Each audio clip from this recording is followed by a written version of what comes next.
तो आज हम एक ऐसे कोड को समझने वाले हैं, 99 मंत्रों का एक ऐसा कोड जिसका सीधा ताल्लुक है शिव के एक बहुत ही गुप्त विज्ञान से। जरा सोचिए, क्या हो अगर हमें जो इतिहास पढ़ाया गया है वो अधूरा हो, मतलब उसके कुछ पन्ने किसी ने जानबूझकर फाड़ दिए हों। और ये कोई मामूली पन्ना नहीं था, नहीं, इस पर लिखा था ध्वनि का एक ऐसा विज्ञान, इतना ज्यादा शक्तिशाली कि एक पूरे के पूरे साम्राज्य ने उसे हमेशा के लिए दफनाने की पूरी कोशिश की। तो चलिए कहानी में थोड़ा पीछे चलते हैं, इसके ऐतिहासिक पहलू को समझते हैं। बात है साल 1904 की और एक ब्रिटिश मिशन की, जो कहने को तो कुछ और था पर असल में वो एक गुप्त ज्ञान की तलाश थी। उस वक्त भारत के वाइसराय थे लॉर्ड कर्जन और उन्होंने ही कर्नल फ्रांसिस यंग हस्बैंड को तिब्बत भेजा। अब देखिए, दुनिया को क्या बताया गया कि भाई ये तो एक पॉलिटिकल मिशन है, रूस के बढ़ते प्रभाव को रोकना है, लेकिन असली सच वो कुछ और ही था। असल में ये एक गुप्त खोज थी, ध्वनि के एक बेहद प्राचीन विज्ञान। तो जब ये ब्रिटिश सैनिक तिब्बत के मठों में घुसे तो उन्हें क्या मिला? कोई हथियार नहीं, उन्हें मिले लामा, जो कुछ खास ध्वनियों का जाप कर रहे थे। और कमाल की बात यह थी कि उनके जाप से पूरा का पूरा माहौल ही बदल रहा था। ब्रिटिश अफसरों ने अपनी डायरियों में बाकायदा लिखा है कि लामाओं के जाप से हवा तक में बदलाव महसूस होता था और आसपास की चीजें वो वाइब्रेट करने लगती थीं। अब अंग्रेज थे तो चालाक, वो फौरन समझ गए कि ये कोई मामूली चीज नहीं है, ये तो एनर्जी मैनिपुलेशन का विज्ञान है।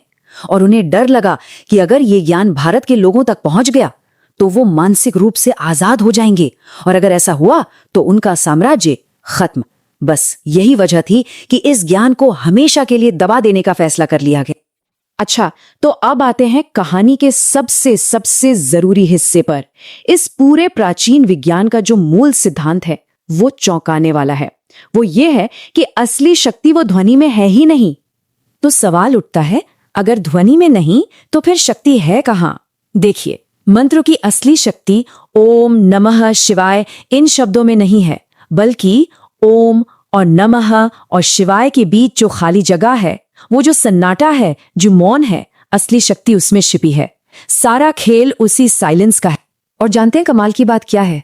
आज का मॉडर्न साइंस भी इस बात को मानता है। जब कोई भी साधक उन शब्दों के बीच के गैप पर, उस सन्नाटे पे ध्यान लगाता है ना, तो दिमाग की तरंगे, ब्रेन वेव्स अचानक से गामा स्टेट में पहुंच जाती हैं। ये एक सुपर हाई फ्रीक्वेंसी स्टेट है जो पीक परफॉर्मेंस, मतलब जबरदस्त चेतना से जुड़ी है। समझ लीजिए, इसी अवस्था में इंसान का दिमाग एक सुपर कंप्यूटर की तरह काम करने लगता है। ठीक है, तो ये तो समझ आ गया कि रहस्य क्या है, लेकिन अब बड़ा सवाल ये है कि इस ज्ञान का इस्तेमाल कैसे किया जाए। तो चलिए अब समझते हैं उस तकनीक को जिसे कहते हैं 99 दरवाजों वाली तकनीक। अब ये 99 का नंबर, इसका क्या मतलब है? बड़ा रहस्यमयी लगता है ना? तो देखिए, तिब्बती ज्ञान ये कहता है कि हमारे शरीर में ऊर्जा के 100 दरवाजे हैं। इंसान अपनी कोशिश से, अपनी मेहनत से इनमें से 99 दरवाजे खोल सकता है, लेकिन वो जो 100वां दरवाजा है, जिसे सहस्रार भी कहते हैं, वो दैवीय कृपा से ही खुलता है अपने आप। इस तकनीक का सबसे पहला और सबसे जरूरी नियम वो ये है कि असली मंत्र जुबान से नहीं बोला जाता।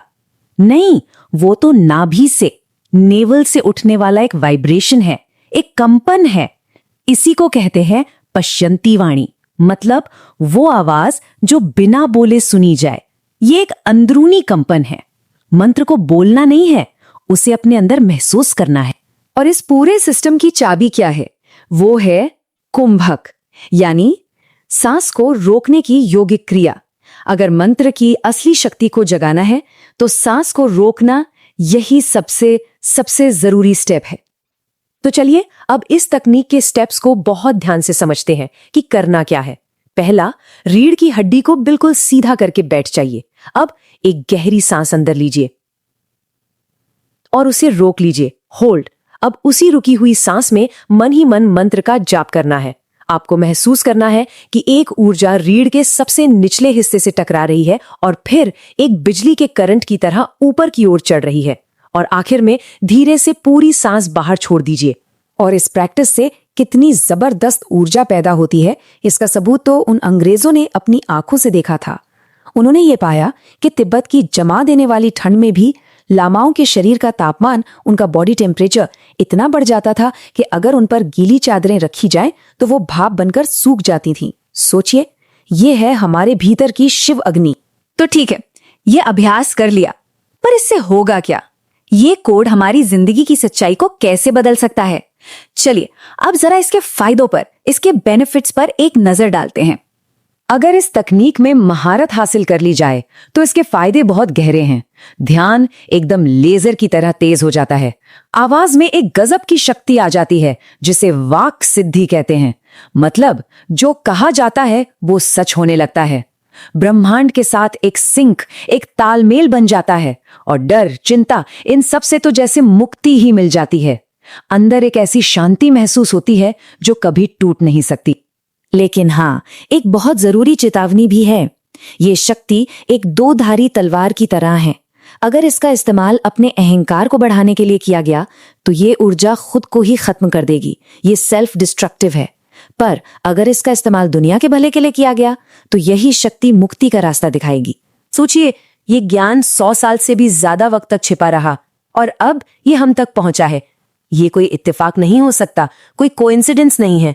इसका शायद यही मतलब है कि अब समय आ गया है इस खोए हुए ज्ञान को फिर से पाने का, और हम सब इसके लिए तैयार हैं। एक बात हमेशा याद रखनी चाहिए कि हम सब सिर्फ हाड़ मांस के पुतले नहीं हैं। हम सब एक सोया हुआ ब्रह्मांड हैं और अब जागने का समय आ गया है। पूरा ब्रह्मांड हमारे भीतर है। सवाल बस इतना है, क्या हम उसे जगाने के लिए तैयार हैं?